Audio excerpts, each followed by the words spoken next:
않습니까, 여러분? 네.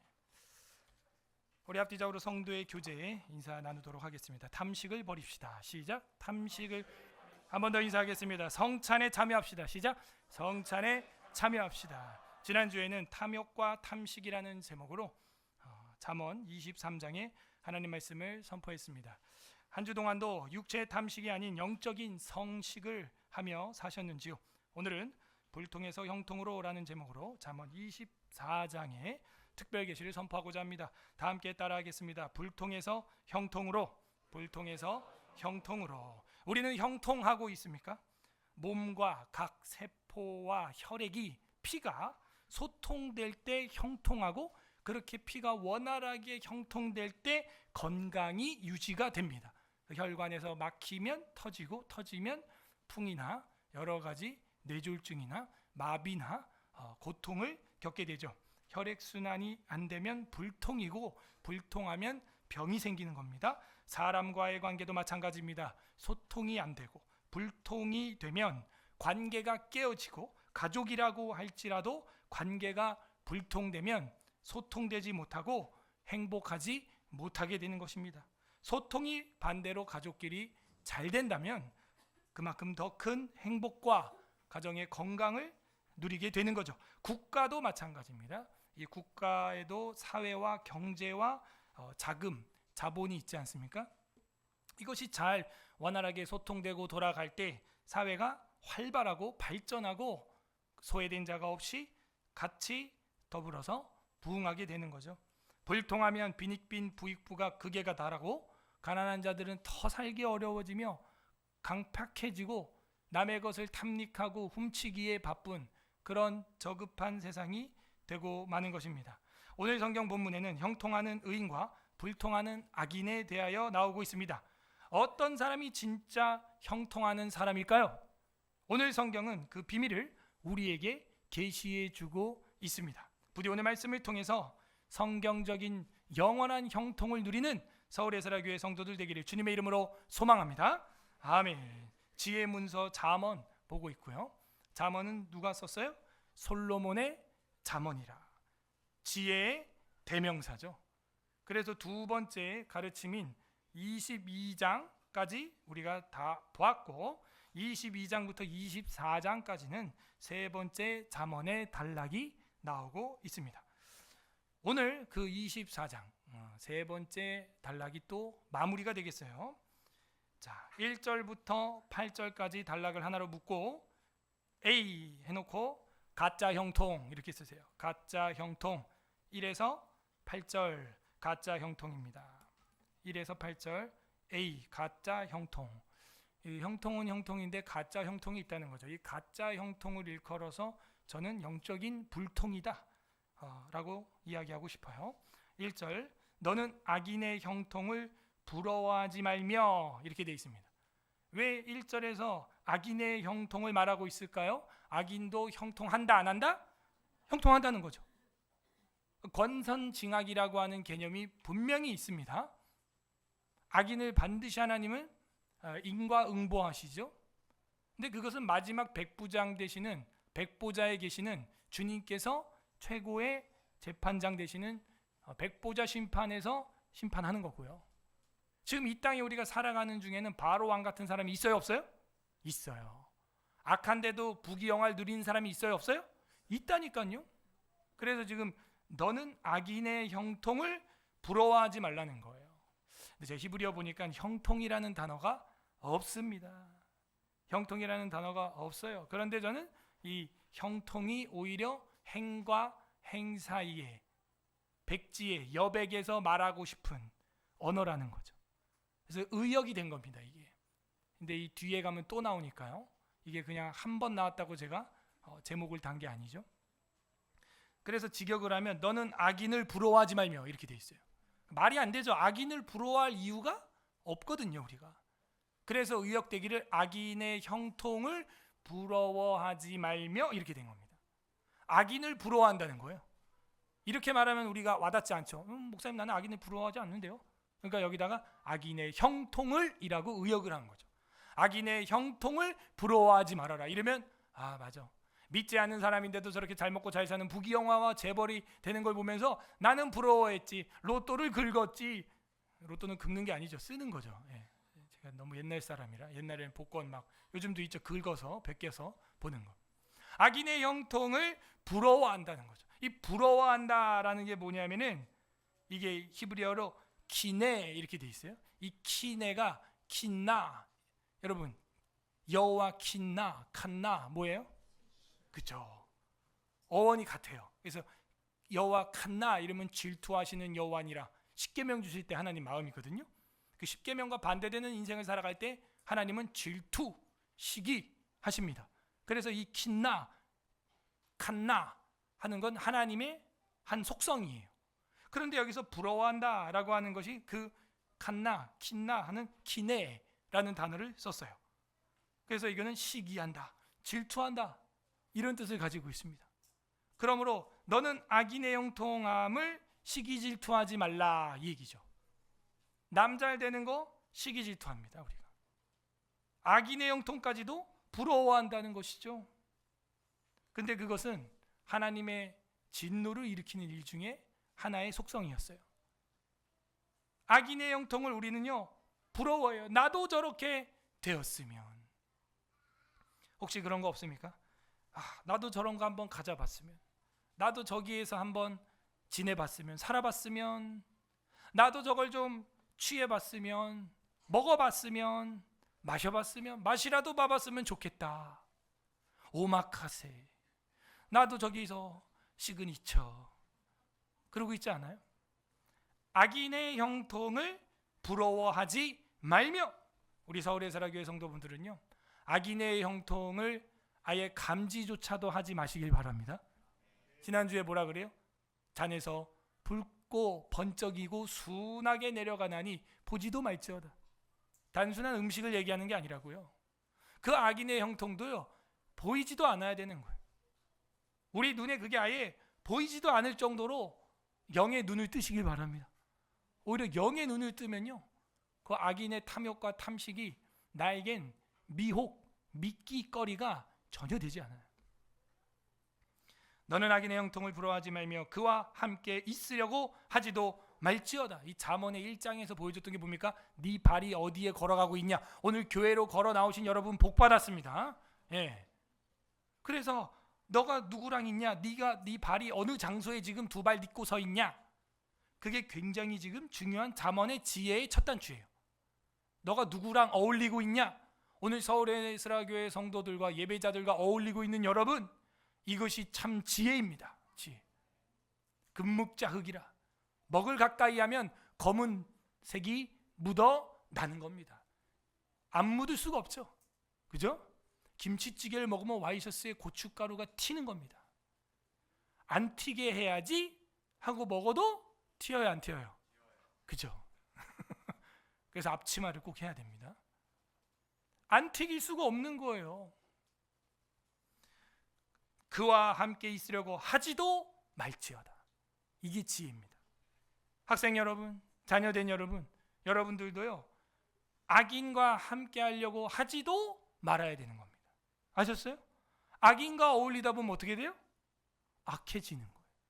그들을 내가 압도하여 전도할 수 있는 영적인 상태가 아니라면 여러분이 갔다가는 적색은 적색이 묻고 흑색은 흑색이 묻는 거예요.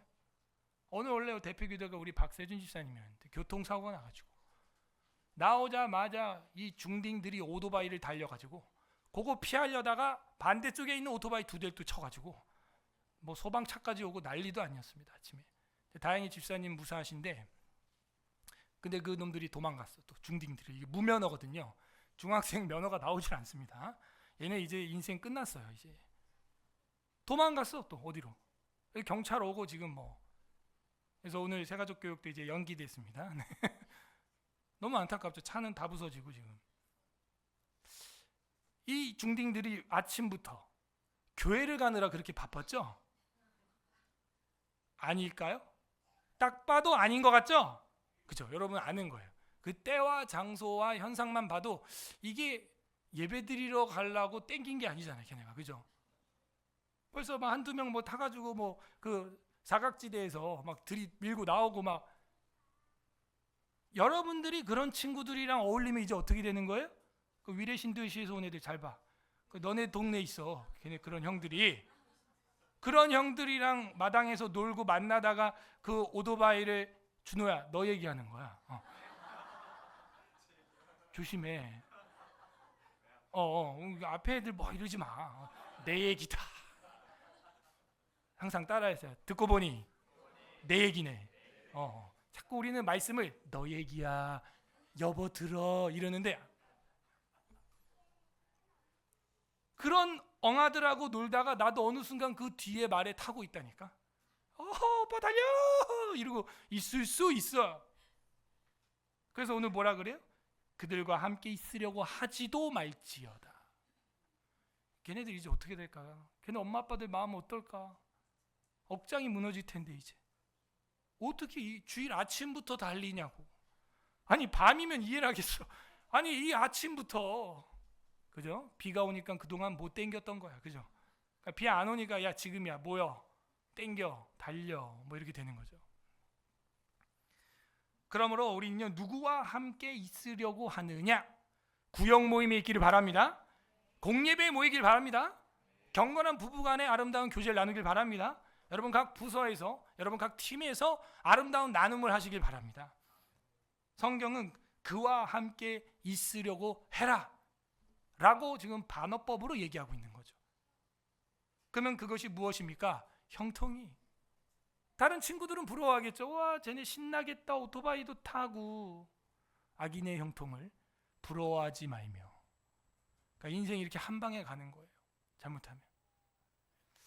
만약에 합의를 해야 되는 상황이라면 저 같으면은, 제가 집사님이라면 우리 목사님이랑 매주 1시간씩 3개월 동안 전도를 받아라. 그럼 내가 합의해 주겠다. 제로로, 무상으로 이제 그렇게 하고, 그죠? 그게 그런 조건이 없다면은 뭐 없어도 뭐 해야겠죠, 전도를. 그런 하나님 섭리가 아닌가. 저 혼자 묵상을 해봤어요. 주님 이것이 무슨 뜻이니까 공예배 대표 기도자이나이다. 그러니까 요번 이 일을 통하여 그들을 전도하라는 것이 아니겠는가. 딱 좋거든요. 걔네 꼼짝 말아요 인생 이제. 요때야 마저 그냥 전도를 확 해버려야 되는데. 그런 생각이 들어요. 2절 그들의 마음은 강포를 품고 그들의 입술은 재앙을 말함이니라. 근데 그들이 형통한다는 거예요. 참 달리고 있고 형통하고. 어디 중학생 애들이 오토바이가 있어. 그런 거 우리 시대에도 그 쉽지 않았는데, 그죠? 요즘엔 더 많겠죠, 하기야. 그게 우상이거든요. 남자들은요 그거 우리 때 텍트보다 더 위에 있는 게 이제 VF라고 혹시 아십니까? 좀 타보셨어요? VF. 그 위에 있는 게 액티브였는데, 그 액티브 타고 다니는 애들이 제일 이제 우리 남자애들 중에서는 멋있는 애들로 보였었죠. 굉장히 위험한 행동이죠, 사실. 그들의 마음은 강포와 입술에는 재앙의 말이 있는 것입니다. 너도 해봐, 너도 달려봐. 3절 집은 지혜로 말미암아 건축되고 지혜의 밑줄 빡. 이게 솔로몬의 핵심 아니에요? 지혜죠. 이게 잠언의 핵심 키워드 아니에요? 지혜죠. 허크마 이렇게 돼 있어요. 하크마 이렇게 돼 있는데 원래 이건 하캄에서 왔죠. 결국에는 이 지혜라는 히브리어는 뭐예요? 유능한 기술자라는 뜻입니다. 이게 지혜라는 말이요, 우리 wisdom이라고도 알고 있지만 이게 히브리어로는요 skill in technical matters 이렇게 돼 있어요. 이게 기술적인 문제에 대한 능력 이런 겁니다. 전문적인 대처 기술자, 그게 호크마. 전문적인 기술, 빈틈이 없는 또 experience, 또 경험치 이렇게 돼 있어요. 히브리어 사전에는 지혜라는 말이요 약간 다르죠, 우리랑. 그래서 이 지혜라고 하는 거는요 엄청난 순발력과 유능한 영적 기술이에요. 지혜와 지식의 차이가 뭡니까? 여러분 지식이 많으신 것 같아요. 저희 교회는 지식인들이 있습니다. 많이 있습니다. 그런데 이 지식은요 어떤 배움에 의한 정보 축적이에요. 학습에 의한 정보 축적이죠. 축적하고 늘릴 수 있어요. 그 지식이에요. 10,000가지 지식을 가질 수가 있죠. 50,000가지 지식을 가질 수가 있죠. 잡합다식할 수 있죠. 그런데 지혜는 그게 아닙니다. 지혜는 그 50,000가지를 500만 가지로 만들어서 조립을 해내요. 그게 지혜자예요. 대처 능력이 있어요. 어떻게 이 상황에서 반응해야 되는지 지혜가 있는 것입니다.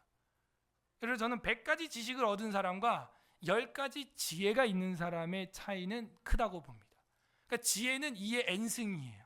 지식은 그냥 1 더하기 1 더하기 1입니다. 여러분은 뭘 얻기를 원하세요? 지혜를 얻으셔야 됩니다. n승이에요, n승. 더 나아가서 지혜와 지식을 같이 늘려가면요, 이건 엄청나요.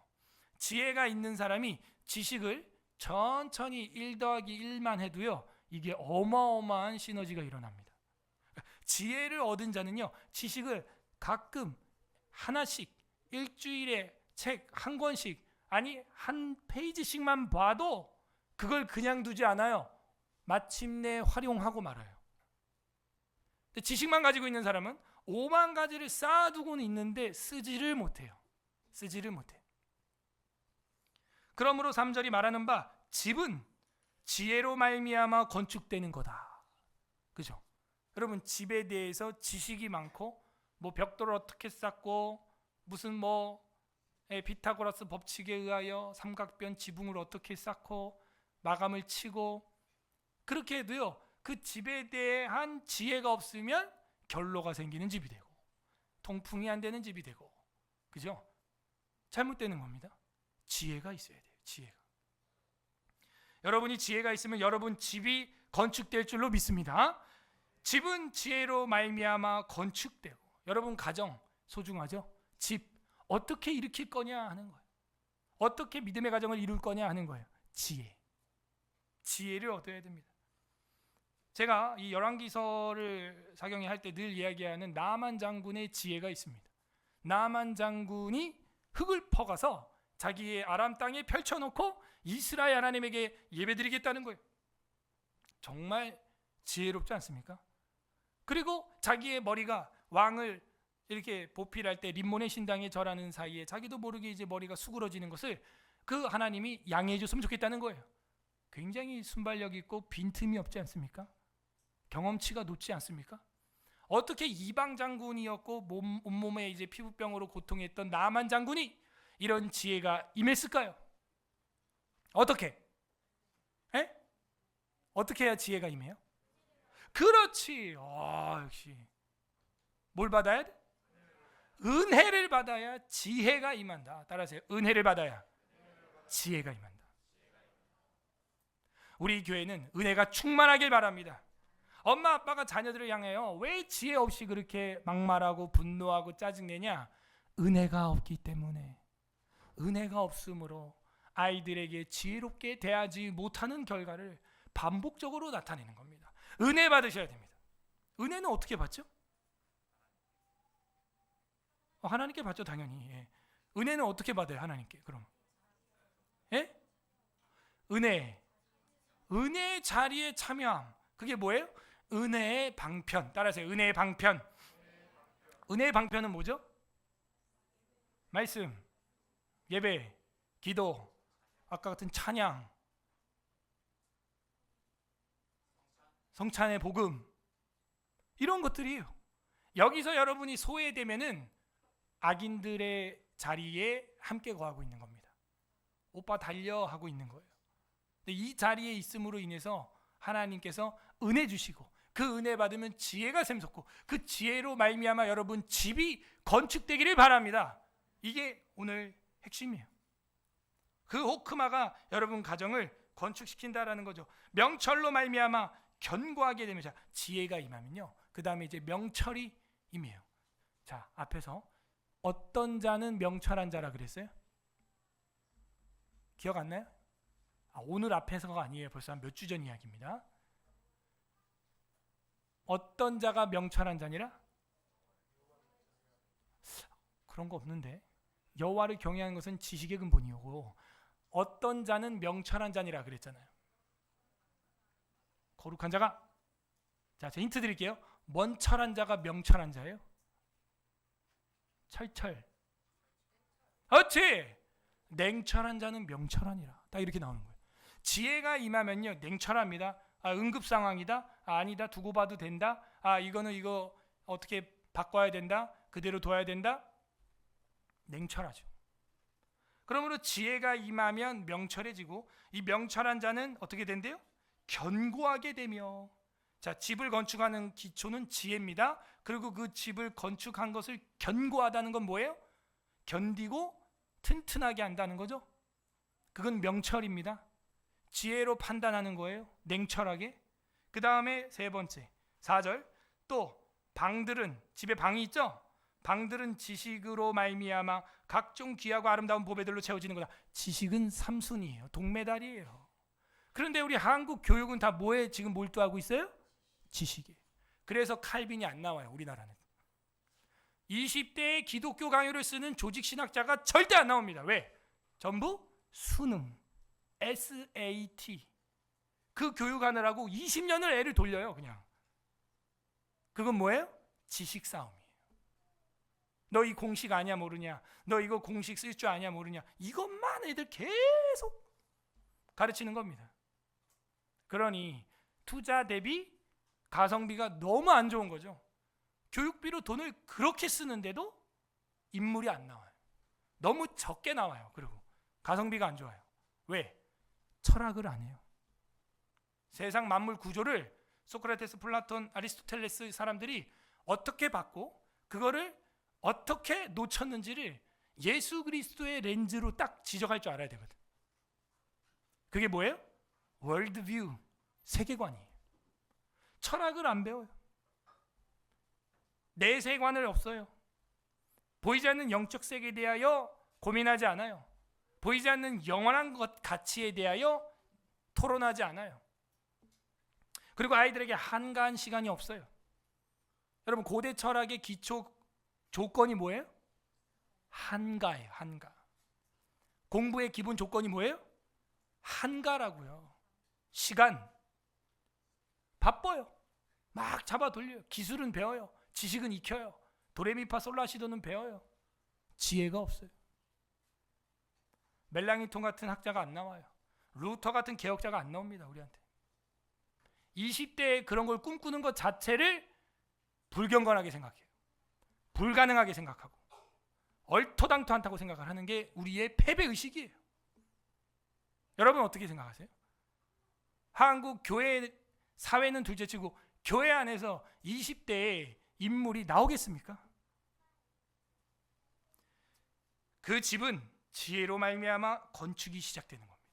지혜는 은혜를 받아야 시작되는 것이고, 명철이 임하면 그게 견고해지는 것이고, 그 다음 그 몇 가지 지식을 배우면 방들의 여러 가지 거울도 침대도 가구도 놓는 거예요. 침대는 있어도 되고 없어도 되는 거예요. 없으면 그냥 바닥에서 잘 수 있는 거예요. 근데 집이 없으면 이건 노숙을 해야 되는 겁니다. 방들은 지식으로 말미암아 각종 귀하고 아름다운 보배로 채워지게 되는 것이죠. 5절, 지혜 있는 자는 강하고, 이제 이 의미를 알겠어요? 이 지혜가 바로 하캄, 호크마의 같은 어근을 가지고 있습니다. 하캄, 지혜 있는 자가 강하고 지식이 있는 자는 힘을 더하는 거예요. 더하는 거예요. 지식은 힘을 더하는 거고 지혜는 강한 겁니다. 강력한 거예요. 그러므로 여러분은 부모님의, 또 목회자의 성경의 지혜를 배우셔야 됩니다. 목사님은 어떻게 20대에 이렇게 사경회를 했을까? 지혜를 배워야 돼. 지혜를. 얘들아, 기술 배우지 말고 지식 배우지 말고 지혜를 배우길 바랍니다. 저는 그게 늘 숙제예요. 우리 아이들이 어떻게 하면 그런 통찰력을 가질 것이냐. 응? 통찰력. 이런 거죠. 오토바이를 탄다. 오늘 일이 있었으니까. 그 통찰력이 있어야 되는 거예요. 신나겠지? 친구들이 부러워하겠지? 거기까지만 있으면 안 돼. 이제 반대도 통찰을 할 줄 알아야 되는 거죠. 한 번은 사고가 나겠지. 난 무면허겠지. 내 인생 끝장나겠지. 우리 엄마 통곡하겠지. 나 장애인 되겠지. 그렇게 양쪽을 생각해야 되는 거예요. 예를 들어 몸에 문신, 타투를 한다. 뭐 자유야. 네 몸이니까 마음대로 그려. 자, 그렸을 때 나오는 현상을 생각을 하라는 거예요. 좋아하는 사람 있겠죠? 그림 잘 그렸다 몸에. 나도 그려봐야지. 근데 또 어떤 사람이 있겠어요? 혐오하는 사람이 있겠죠. 왜 몸에 저런 걸 그려가지고. 근데 아무것도 안 그렸어 몸에. 그럼 어떻게 돼요? 잃을 게 없는 거예요. 뭐가 지혜예요? 그려 안 그려?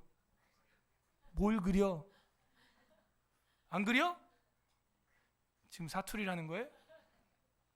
이런 아이들이 스스로 그게 통찰력이 일어날 때 엄마 아빠가 잔소리 일거수일투족 안 해도 지혜가 일어나는, 우리 아이들에게 그런 지혜를 주시옵소서. 주님. 뭐 기분 나빠요? 왜 아멘을 안 해? 아, 주지 말라고? 하나님, 우리 서울의 사랑교회 다음 세대 자녀들에게 그런 지혜를 주시옵소서. 그게 지혜입니다. 지혜 있는 자는 강하고 지식이 있는 자는 힘을 더하겠죠. 6절, 너는 전략으로 싸우라. 승리는 지략이 많음에 있느니라. 전략 중요하죠. 승리해야죠. 승리하려면 어떻게 해야 된다? 지략이 많아야 된다는 거죠. 구역 예배를 통해서 여러 가지 이야기들을 합니다. 그러면서 답을 찾아가는 거예요. 사실은 지략이 아니에요. 이게 요에스라고 하는 히브리어는 참모예요. 조언자예요. 상담자예요. 영어로 카운셀링이라고 되어 있어요. 카운셀. 여러분, 이 지략이라는 단어는 사실은 참모, 상담가라는 뜻입니다. 많이 이야기해야 돼요. 신방 받으셔야 됩니다. 그러면 그 안에서 답이 나와요. 지혜가 나와요. 그 다음 7절 또 말합니다. 지혜는 너무 높아서 미련한 자가 미치지 못할 것이므로 그는 성문으로 입을 열지 못하느니라. 지혜는 너무 높아가지고요, 미련한 자가 도달하지도 못한다는 거예요. 번져갈 수가 없다는 거예요. 지혜가 임하기를 바랍니다. 지혜가 임하면요, 하나님이 높여주시는 거예요. 나만 장군, 이방 장군, 적군, 외적이었어도 하나님이 높여주는 거예요. 계속해서 지혜의 뭐예요? 차별화, 지혜의 극대화를 선포하고 있습니다. 8절, 악행하기를 꾀하는 자를 일컬어 사악한 자라 하느니라. 악행하기를 꾀하는 자들, 그 악행하기를 꾀하는 자들은요, 사악한 자라는 거예요. 마귀에게 속한 자들이다. 영어로 보면 이제 그게 더 드러납니다. 9절, 미련한 자의 생각은 죄요 거만한 자의 사람에게 미움을 받느니라. 거만한 자는 미움을 받는 거죠. 미련한 자는 죄가 있고. 왜 이래요? 지혜가 없기 때문에, 은혜를 받은 적이 없기 때문이죠. 10절, 네가, 자 이제 9절부터는요 15절까지 B 하고 진짜 형통이에요. 아까까지는 가짜 형통입니다. 악인의 형통을 부러워하지 마세요. 악인의 형통을 질투하지 마세요. B, 진짜 형통이 나옵니다. 9절에서 15절, 진짜 형통. 9절에서 15절. 미련한 자의 생각은 죄요 거만한 자는 사람에게 미움을 받는 겁니다. 왜 애들이 나 미워하지? 거만한 거예요. 교만한 거예요.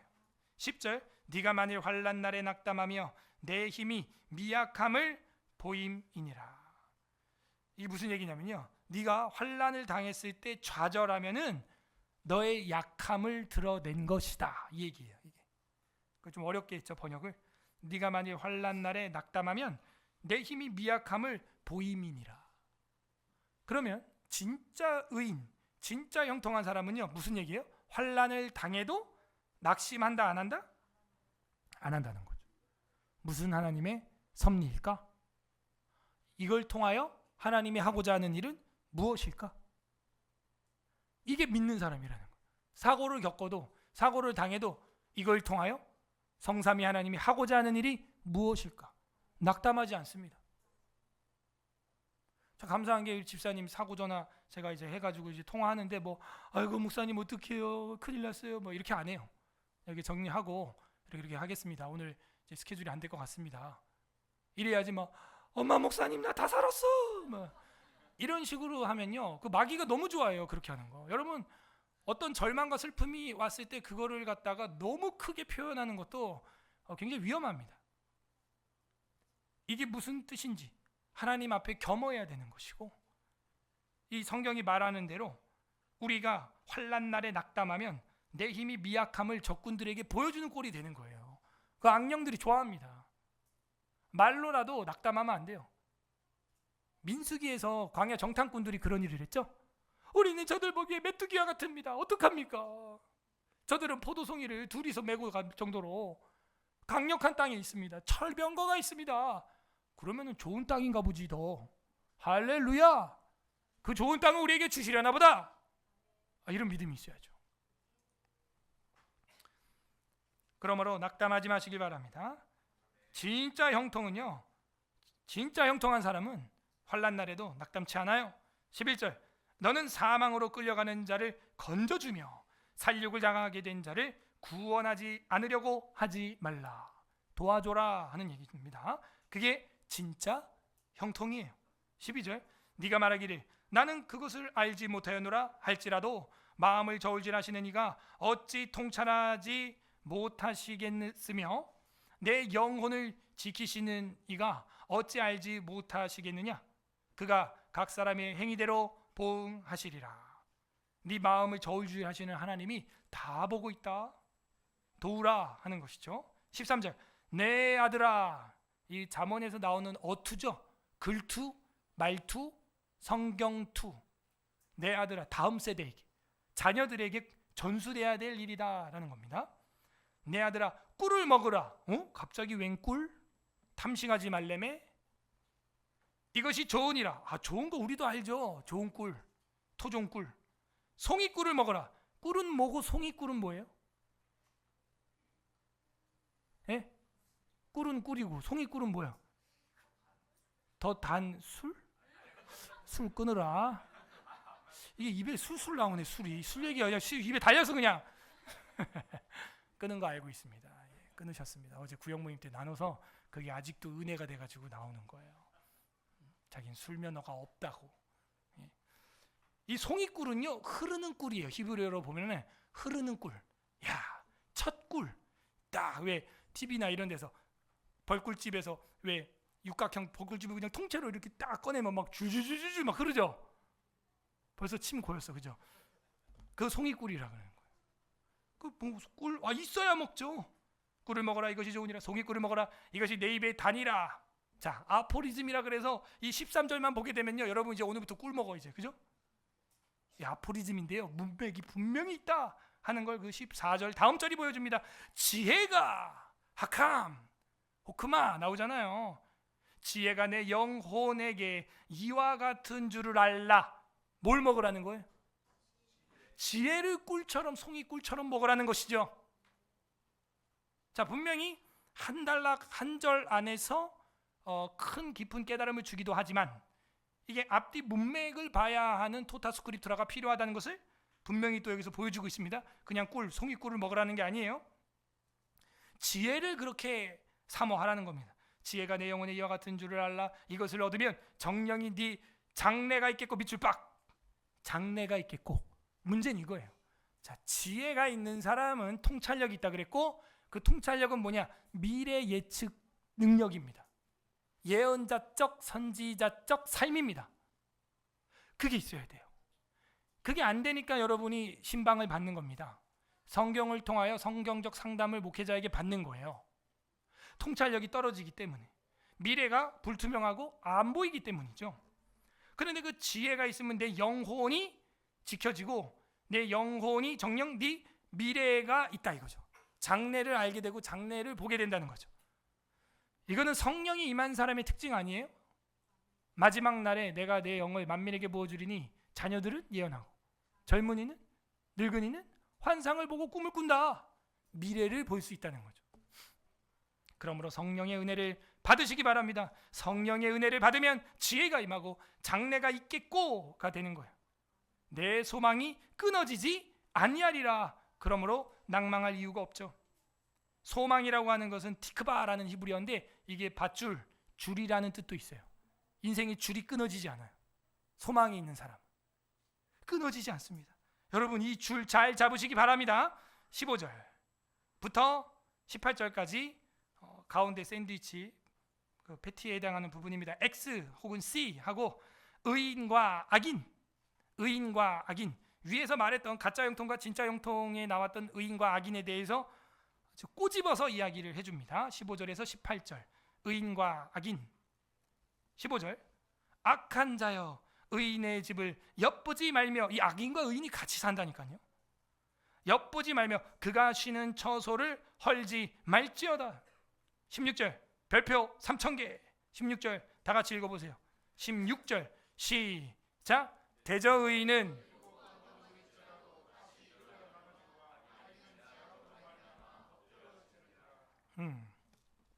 여기 의인 악인 다 나왔어요 지금. 대저의인은 7번 넘어져도, 이 노래를 아십니까? 일어나라 7전 뭐요? 그게 성경 이야기네요. 7전 8기 7번 넘어져도 8번째 일어나는 겁니다. 7번 넘어질지라도 다시 일어나려니와 악인은 어떻게 된대요? 재앙으로 말미암아 엎드러지느니라. 의인과 악인, 가짜 형통과 진짜 형통은 결론적으로 이렇게 나오는데, 여호와 하나님의 재판자리, 솔로몬의 재판보다 더 무서운 재판인데요, 그 여호와 하나님의 재판석에 서게 되면은 악인은 그 재앙으로 말미암아 무너진다. 의인은 이 땅에서 7번 넘어졌을지라도 8번째 또 일어나게 되는 것입니다. 우리도 이런 7전 8기의 믿음이 되기를 바랍니다. 17절 내 원수가 넘어질 때 즐거워하지 말며. 그렇다고 원수가 넘어지는 거 보고, 내가 미워하는 사람이 넘어지는 거 보고 히히히. 저도 아이들 꾸중할 때 하나가 남 안 되는 거 보고 좋아하는 애들 있어요. 듣기놈 뭐라 그랬어 너 지금? 일로 와봐. 그 남 안 되는 거, 그 좋아하는 거 하나님이 싫어하는 것이다. 남 안 되고 망하고 죽어가는 거 볼 때 그 좋아하면 안 돼요. 사실은 우리 기독교인들이 그 뉴스를 볼 때 있잖아요. 누가 그래서 결국 죽었더라, 자살했더라. 그 원수 같은 사람들이지만요, 우리가 할렐루야 국수 먹읍시다 생방송으로 그런 거 하는 거 아닙니다. 그냥 침묵하고 있어야 돼. 겸허하게.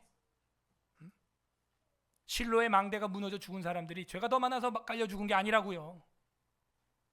너희들도 회개하고 돌이키지 아니하면 그와 같이 되리라. 예수님이 그렇게 말합니다.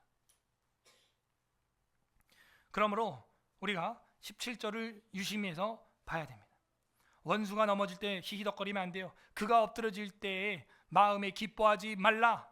이거요. 구약성경 오바댜서 12장 12절에 보게 되면은 그런 말이 나오죠. 내 형제의 날에 네가 기뻐하지 말 것이며, 이렇게 돼 있어요. 내 형제가 환난 날에 너가 기뻐했다. 입을 크게 벌리고 웃었다. 이런 얘기가 나와요.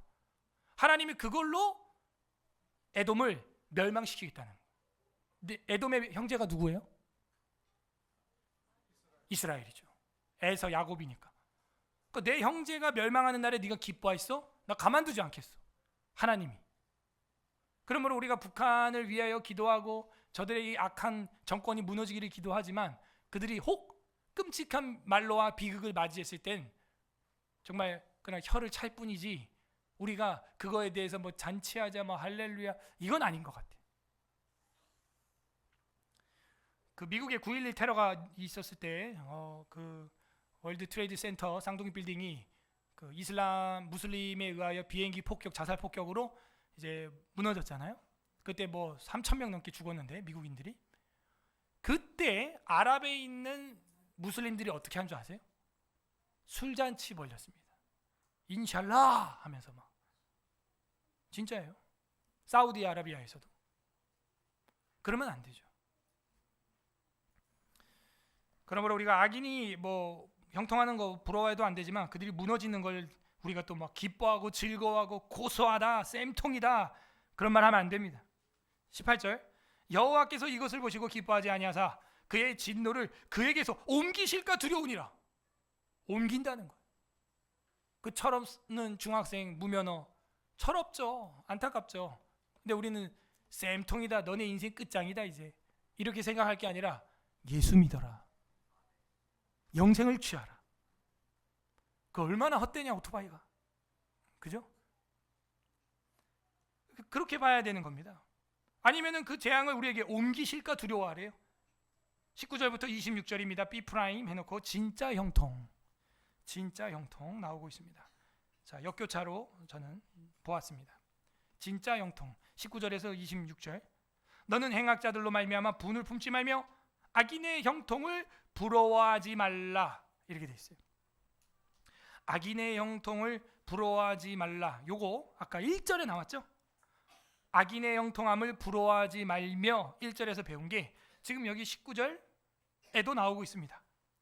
악인의 형통을 부러워하지 말라. 역시 형통함이라는 단어가 없어요. 히브리어로 보니까 그냥 악인을 부러워하지 말면 이렇게 돼 있어요. 악인을 우리가 안 부러워하죠. 왜 부러워합니까 악인을? 그러니까 의역으로 악인의 형통, 돈, 부귀, 영화를 부러워하지 말며 이렇게 돼 있어요. 여기서 부러워하지 말라고 하는 말도 역시 똑같이 1절에서 쓰인 키네가 쓰였습니다. 시기 질투, 그죠? 열정 뭐 이런 뜻도 있어요. 사실은 여호와의 열심으로 내가 죽였다라고 하는 비느하스의 그 재판도 그 여호와의 열심이 긴나 이렇게 돼 있어요. 히브리어로는 열심, 질투, 시기 이런 겁니다. 결국에는 여기서 말하는 것도 그 악인들의 형통을 부러워하지 말아라. 그 악인들의 형통함을 열심내지 말아라. 그 이야기를 똑같이 반복을 하고 있어요. 20절 대저 행악자는 장래가 없겠고 밑줄. 자, 이 장래가 없겠고는 14절에 장래가 있겠고의 평행이죠. 보여요? 자, 14절 둘째 줄에 내 장래가 있겠고는 그거는 진짜 형통하는 사람이었어요. 근데 진짜 형통하는 사람과 대비되게 행악자는 장래가 없겠고로 20절에 나오니까 같은 색깔로 표기를 해야죠. 장래가 없겠고 왜? 지혜가 없으니까. 통찰력이 없고 지혜가 없으니까 미래 예측 능력이 없고 미래 예측 능력이 없으니까 사고가 나고 망가지는 겁니다. 장래가 없겠고 악인의 등불은 꺼지리라. 21절 내 아들아 13절과 평행이죠. 여호와와 왕을 경외하고 반역자와 더불어 사귀지 말라. 반복되고 있습니다. 누구랑 사귀지 말라 이렇게 얘기하는 거죠. 22절 대저 의인들의 재앙은 속히 이 말이니 대저 그들의 재앙은 속히 이 말이니 그 둘의 멸망을 누가 알랴 이렇게 나오고 있습니다. 그 악인과 그 행악자들 그들의 재앙은 속히 임한다. 반역자의 재앙은 속히 임한다. 23절 이것도 지혜로운 자들의 말씀이라 하면서 새로운 단락이 시작되죠. 근데 이 새로운 단락이 조금 난해해요. 23절에서 34절 요것밖에 안 돼요. 그래서 저는 24장과 같이 통합적인 통전적인 해석으로 구조를 저는 편승했습니다. 그래서 이것도 지혜로운 말씀이라 하면서 재판할 때 낯을 보아 주는 것은 옳지 못하니라. 얼굴 보고 그죠? 재판을 굽게 하는 거 안 된다. 24절 악인에게 내가 옳다 하는 자는 백성에게 저주를 받을 것이요 국민에게 미움을 받으려니와. 우리도 그런 문화가 있어요. 정과자 범법자에게 네가 옳다, 네가 우리의 지도자가 되라 이렇게 한다는 거예요. 근데 그거는요 그럼 백성에게 저주를 받고 국민들에게 미움을 받을 일인 것입니다. 그런 일이 있어서는 안 되죠. 25절 오직 그를 견책하는 자는 기쁨을 얻을 것이요 악인을 견책하래요. 또 좋은 복을 받으리라. 악인을 견책하는 자는 기쁨과 좋은 복을 얻게 될 거다. 26절 적당한 말로 대답함은 입맞춤과 같으니라. 이거 번역이 좀 어려워요. 적당한 말, 바른 말을 해주는 것은 입맞춤이라는 것은 인사. 그래서 참된 진짜 우정이다, 진짜 인사다. 그렇게 번역을 해야 맞습니다. 적당한 말, 때에 맞는 말. 잠언이 우리에게 또 주고 있는 게 뭐예요? 말 잘하라는 거죠. 입술 조심해라는 거죠. 그래서 바른 말, 적당한 말로 때에 맞는 말을 하는 것이 입맞춤과 같다. 진짜 우정을 인사를 나누는 것과 같은 것이다. 자, 이제 마지막 27절부터 34절까지는 A 프라임 가짜 형통 이렇게 하면 되겠습니다. A 프라임 해놓고 가짜 형통 27에서 마지막 절까지.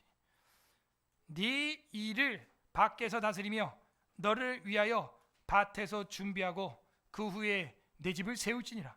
자, 아까 앞에서도 3절에 내 집을 지혜로 말미암아 건축한다 그랬죠?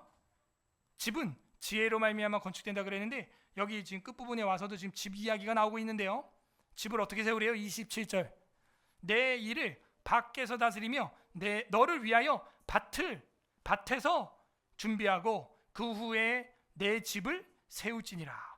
오늘 맥추감사절인데 제가 일부러 본문 안 바꾼 이유가 이 밭이라는 이야기가 나왔기 때문입니다.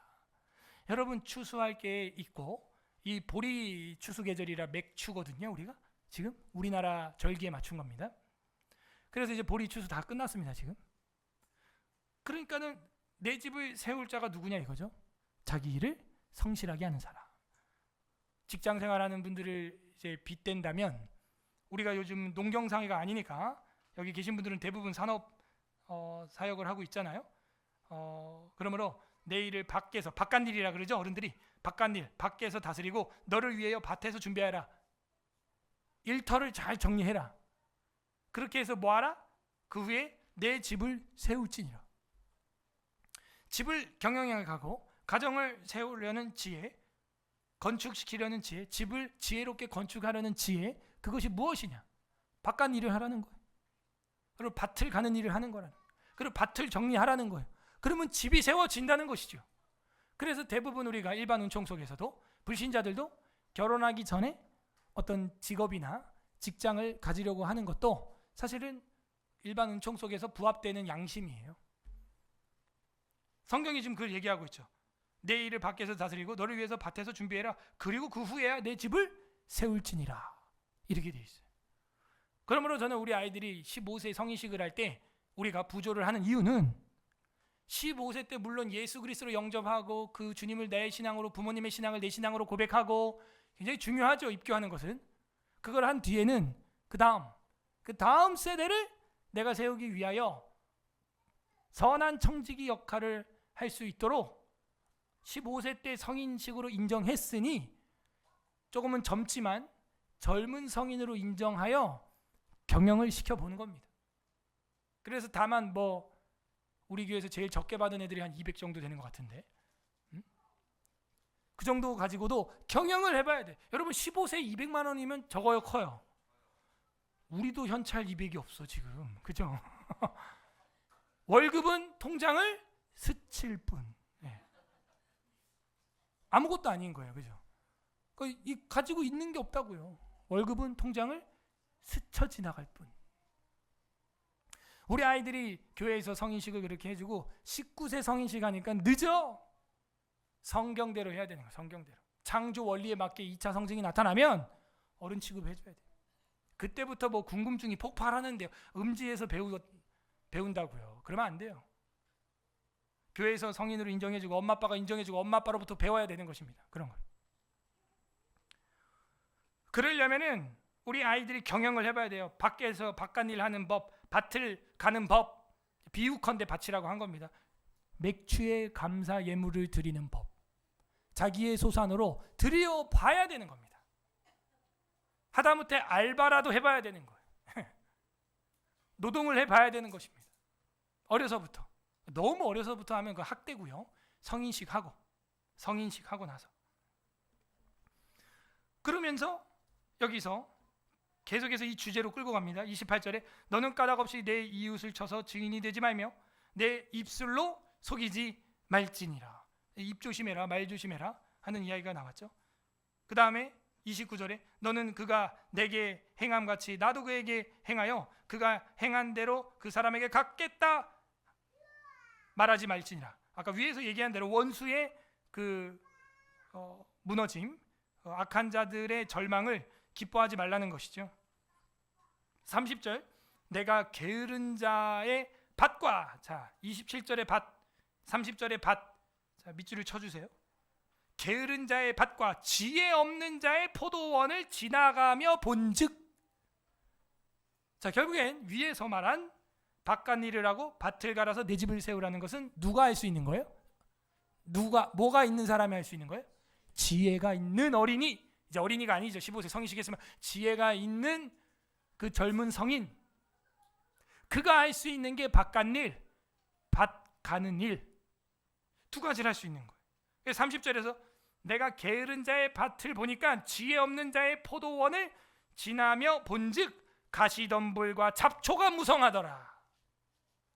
여러분 텃밭에 잡초가 게으른 농부예요. 내가 게으른 자의 밭을 보니까 그렇다는 거예요. 가시덤불이 그 전부에 퍼졌으며 그 지면이 거친 풀로 덮였고 돌담이 무너져 있기로.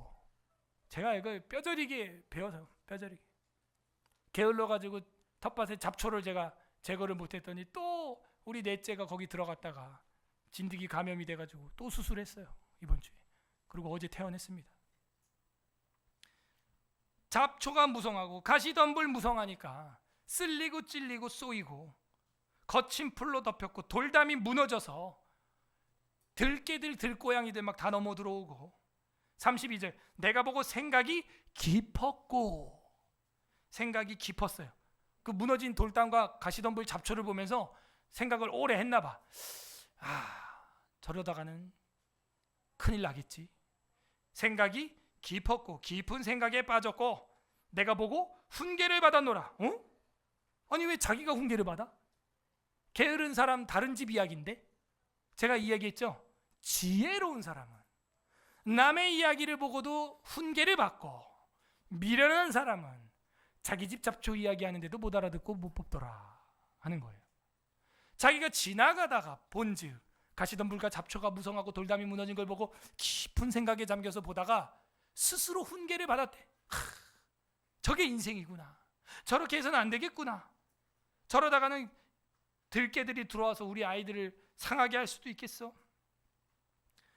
그래서 33절에 네가 좀 더 자자 좀 더 졸자 손을 모으고 좀 더 누워 있자 하니 34절 합독합니다. 마지막 절 시작. 내 빈궁이 강도같이. 결국에는 지혜가 없으니까 3절을 이루지 못해요. 집을 건축하지 못해요. 어떻게 됩니까? 빈군과 곰핍이 군사같이 강도같이 치고 들어오게 되는 것이다 하는 것이죠. 그건 가짜 형통이에요. 잘못된 형통인 것이죠. 자, 말씀을 정리하겠습니다. 불통에서 형통으로 가려면 어떻게 해야 될까요? 악인을 부러워해서는 안 됩니다. 악인을 질투해서는 안 됩니다. 두 번째, 지식보다 명철보다 지혜를 받아야 됩니다. 지혜를 받으려면 은혜를 받아야 하는 것이죠. 첫 번째는 악인의 형통을 여러분 부러워하지 마세요. 그게 망조의 지름길이에요. 두 번째는 지식, 책 좋습니다. 그런데 지혜를 얻으시기 바랍니다. 삶의 지혜가 충만하시길 바랍니다. 성령 충만하시는 거죠. 그게 있어야 됩니다. 세 번째 뭐예요? 낙심하면 안 됩니다. 넘어져도 7번 넘어져도 8번째 일어나야 되고 그 악인들을 또 미워하거나 우리가 달콤하다고 고소하다고 저주하거나 그래서는 안 됩니다. 그걸 보여주고 있습니다. 그러면 어떻게 돼요? 바깥 일을 하게 되고 밭을 갈게 되고 집은 지혜로 말미암아 건축이 되고야 마는 것입니다. 관련 구절 우리 좀 보도록 하겠습니다. 창세기 39장 3절입니다. 제가 읽어볼게요. 잘 들어보세요. 창세기 39장 3절 그의 주인이 여호와께서 그와 함께 하심을 보며 또 여호와께서 그의 범사에 형통하게 하심을 보았더라. 요셉에게 관련된 이야기죠. 요셉이 팔려가고 형제들에게 팔렸는데도 그 보디발이라는 장군은 여호와가 그와 함께함을 보고 형통한다는 걸 알았다는 거예요. 타국인이고 이방인이 오히려 그 종을 보면서 깊은 생각에 잠긴 겁니다. 저와 요셉이요, 저자와 주님이 함께하는구나. 저 소자와 주님이 함께하는구나. 형통하는구나. 23절에 보게 되면 또 있습니다. 창세기 39장 23절 간수장은 그의 손에 맡긴 것을 무엇이든 살펴보지 아니하였으니 이는 여호와께서 요셉과 함께 하심이라. 여호와께서 그를 범사에 형통하게 하셨더라. 지금 간수장 밑에 있는 죄수예요. 죄수인데도 요셉은 어떻게 표현되고 있어요? 여호와께서 요셉과 뭐함으로? 함께 하심으로. 함께함으로 형통한다는 거예요. 자, 그러면 불통에서 형통으로 진정한 형통은 무엇입니까? 하나님이 우리와 함께하는 것입니다. 하나님이 우리와 함께하면 형통이에요. 언제 함께한대요? 두세 사람이 내 이름으로 모인 곳에. 여기 두세 명 넘죠? 하나님이 이 자리에 함께하는 줄로 믿습니다. 여러분은 형통했습니다. 형통하고 있습니다. 형통할 것입니다. 옆 사람한테 인사하겠습니다. 형통하고 있습니다. 시작. 형통하고 있습니다. 한 번 더 인사하세요. 성도님은 형통하게 될 것입니다. 시작. 성도님은 형통하게 될 것입니다. 왜? 주님이 감옥에서라도 함께하면 범사에 형통하게 하셨더라. 자, 하나는 찾아볼게요. 요한 3서 2절 다 같이 찾아보겠습니다. 신약성경 요한 3서, 유다서 앞에 있죠. 396 페이지 396 신약성경 396 페이지 요한 3서 2절 합독합니다. 시작. 사랑하는 자여, 내 영혼이 잘됨 같이 내가 범사에 잘되고 강건하기를 내가 간구하노라. 기도한다는 거예요. 근데 뭐예요? 내가 영혼이 잘돼야 된다는 거예요. 네가 돈을 많이 번 것처럼, 그게 얘기가 아닙니다. 제일 먼저 나오는 건 내 영혼이 잘됨 같이, 그러니까 영혼이 먼저 잘돼야 돼요. 그리고 범사에 잘되고 형통이죠.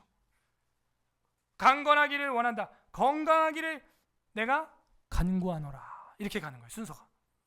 요셉은 하나님과 함께 했기 때문에 그 영혼이 잘된 겁니다. 그 영혼이 형들이 자기를 팔아먹어도 원망하지 아니하고 하나님을 의지한 거예요.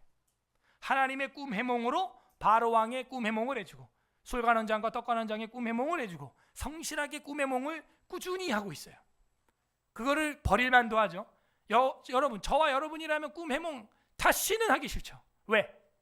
가족들과 그 집에 함께 있을 때 두 번의 꿈을 꿨던 거, 해달별 꿈하고 볕집단이 이제 자기한테 절하는 꿈을 그 해몽했다가 노예로 팔렸잖아요.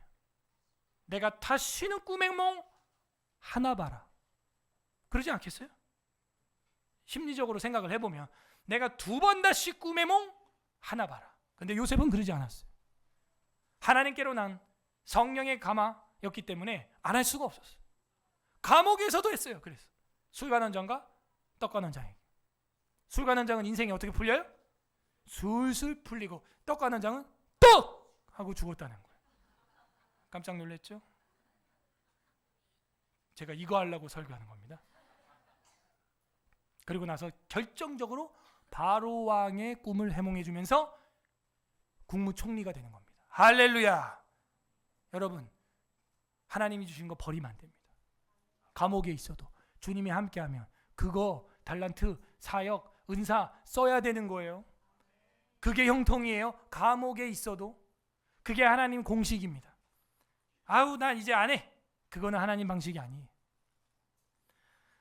웨스트민트 신앙법에서 5장 섭리 5항에 보게 되면 이렇게 나와 있어요. 가장 지혜로우시고 의로우시며 은혜로우신 하나님께서는 때때로 자기 친자녀들이 각종 유혹에 빠지며 그들 자신들의 부패한 마음대로 행하게 내버려 두신다. 누구를? 자기의 친자녀를. 겪어봐야 하는 거예요. experience, 경험, 호크마. 아무리 얘기해도 안 되거든요. 저도 그렇게 배운 게 많아요. 넘어져서, 못하면서, 다치면서, 수술하면서, 중환자실 들어가면서, 그러면서 배우는 거예요. 사실은 가슴 아픈 일이지만요, 그게 인생이고 그게 과정입니다. 아이들이 걷고 뛰려면 걸음마 하면서 100번 이상, 1000번 이상 넘어져야 되는 거예요. 가장 지혜로우시고 의로우신 하나님은 자기 친백성을 그런 부패한 마음과 유혹에 때로는 행하게 내버려 둔다는 거예요. 그게 하나님의 지혜라는 거예요. 감옥에 있는 요셉은 그걸 통하여 배우는 거예요. 성경에 욥의 형통만 나옵니까? 다윗도 골리앗 때려 죽이고 나서 그 뒤로 10 황무지, 엔게디 황무지, 여러분 아둘람 굴, 뭐 안 돌아다닌 데가 없어요. 그런 도망자의 인생을 살지만 하나님의 성신이 함께함으로 형통하는 것입니다. 사울이 죽이려고 바짝바짝 따라와도 그게 다윗의 뭐예요? 형통이에요. 무슨 형통이요? 통일 왕국으로 가는 왕의 형통이었습니다. 다윗만 그랬습니까? 신약 성경에 나오는 많은 사도들도, 제자들도 굉장히 고통을 받았죠. 복음과 함께 너가 고통을 받아라, 고난을 받아라. 그게 뭐예요? 형통이기 때문에. 오늘 하나님의 마음이 무엇입니까? 우리 인생의 감옥 같고 지금 무너지고 왜 이럴까? 왜 형들이 나를 팔아버릴까? 라는 생각이 들겠지만, 욥도 마찬가지죠. 내가 아들 딸을 위하여 상번제를 날마다 예배를 드렸는데 내 인생이 왜 이렇게 됐을까 하지만, 사실 갑절의 복을 얻기 위한 하나님의 형통의 길이었어요. 고난을 준 건 마귀였어요. 영적인 눈이 뜨여야 하는 것이죠.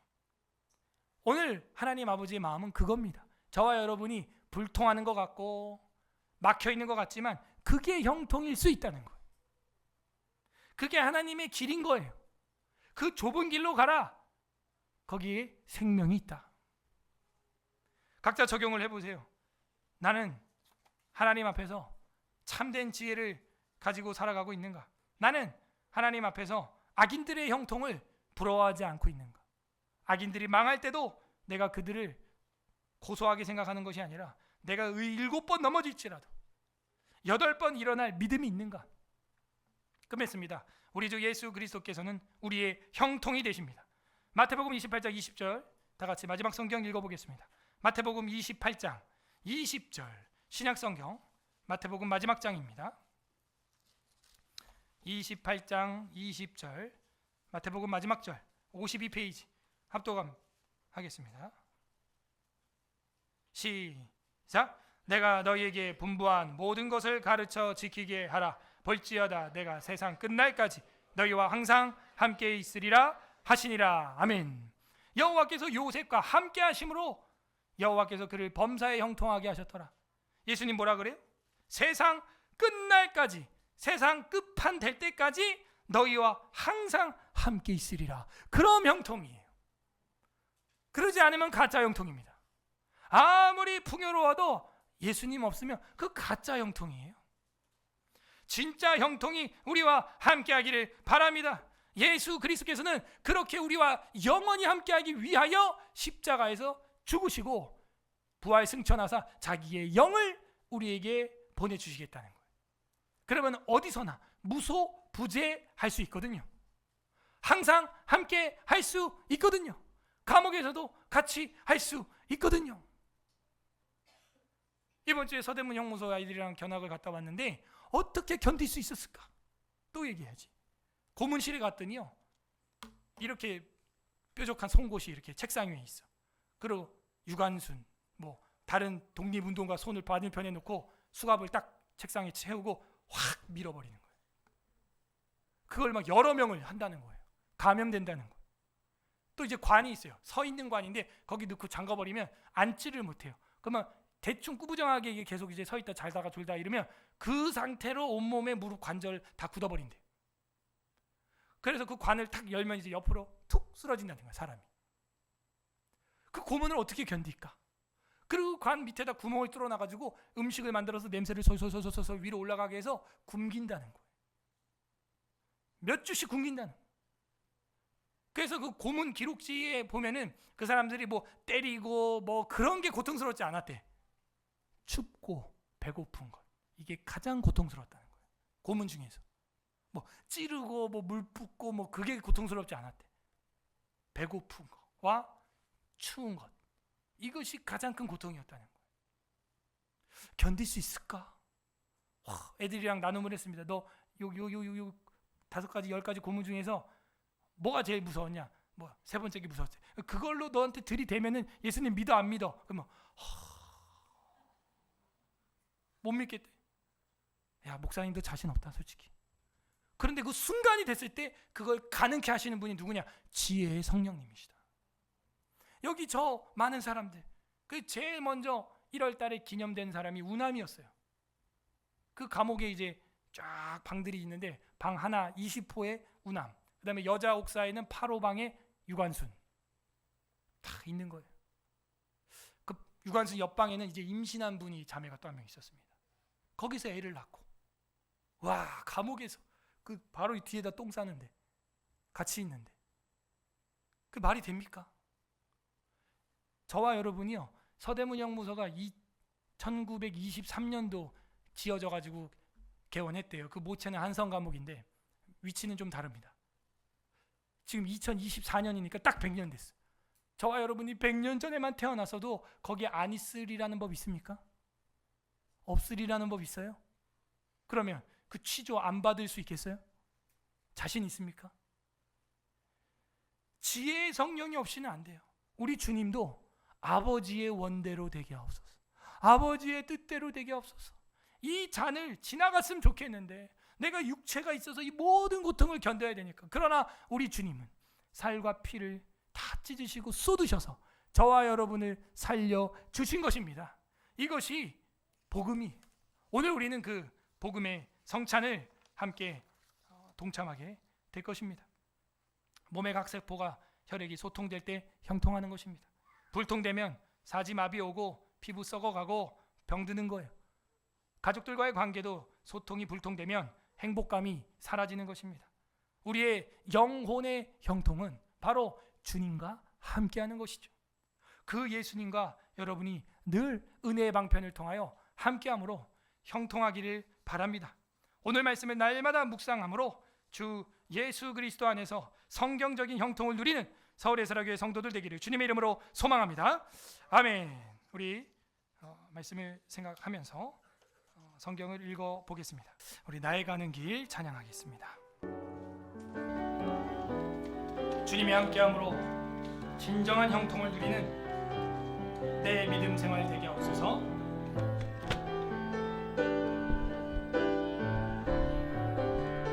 나의 가는 길,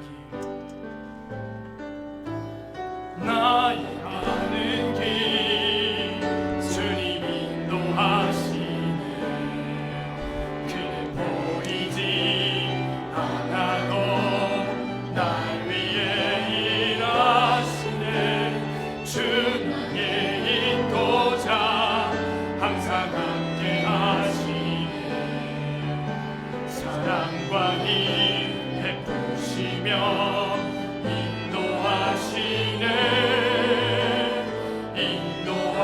나의 가는 길 주님 인도하시네.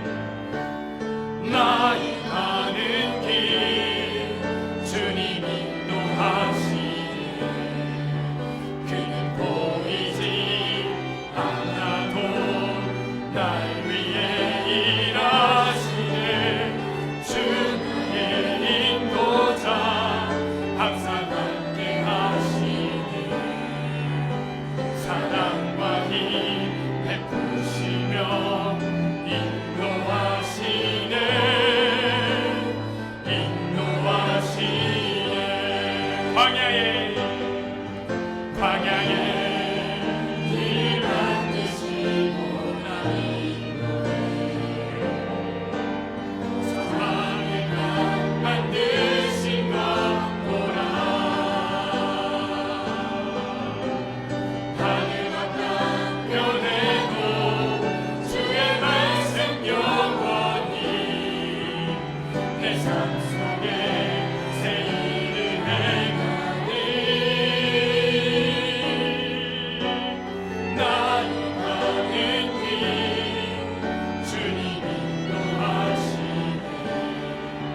그는 보이지 않아도 날 위해 일하시네. 아멘. 주 나의 인도자, 항상 함께 하시네. 사랑과 힘 베푸시며 인도하시네. 광야의 길을 만드시고 광야의 길을 만드시고 아멘. 우리 인도하소서. 사방에가 만드신 것 보라. 하늘과 땅 변해도 주의 말씀 영원히 내 삶 속에 새 일을 행하니. 나의 가는 길, 나의 가는 길 주님 인도하시네. 그는 보이지 않아도 날 위해 일하시네. 주 나의 인도자, 항상 함께 하시네. 사랑과 힘 베푸시며 인도하시네.